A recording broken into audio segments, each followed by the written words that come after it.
Quickly take that to Dr. Jaijeet Bhattacharya, President CDEPR as well. Dr. Bhattacharya, now of course the big development is coming in regarding the way this is panning out. The tribunal holding Chanda Kochhar guilty, prima facie, it does look like a big setback for her and her legal efforts in this case, isn't it?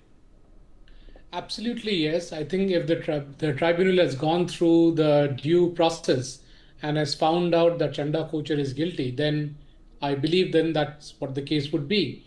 But more interestingly, a loan is not given by the whims and fancies of a single person in any large bank, or for that matter, even in a small bank. There's always a committee. And even when this issue was exposed by Arvind Gupta way back in 2016, the point that was raised is that it cannot be only Chanda Kochhar. There is responsibility of others, and I have not seen their names coming up. So it's a pretty deep governance issue, because somehow the entire committee was influenced in approving this loan. And there is about 10 lakh crores of loans which have been written off as NPA. I think this case should be taken up as a case which should trigger investigations into every single NPA which is greater than 1,000 crore.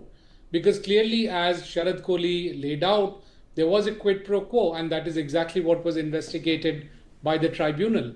So why are these large loans becoming NPAs without any recourse? And what is being done about it?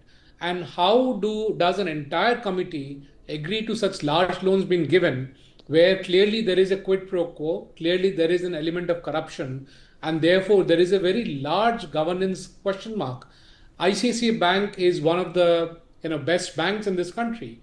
And if such a thing can happen at the highest level in one of the best banks in this country, then we are at a complete financial meltdown danger. Obviously, I don't want to be alarmist. The point more is to drive in and do more investigative study in all other loans and NPAs that have happened in the last 10-15 years, so that there is no repeat of such an incident ever. And I think that is an important learning to be looked at and to be implemented as soon as possible.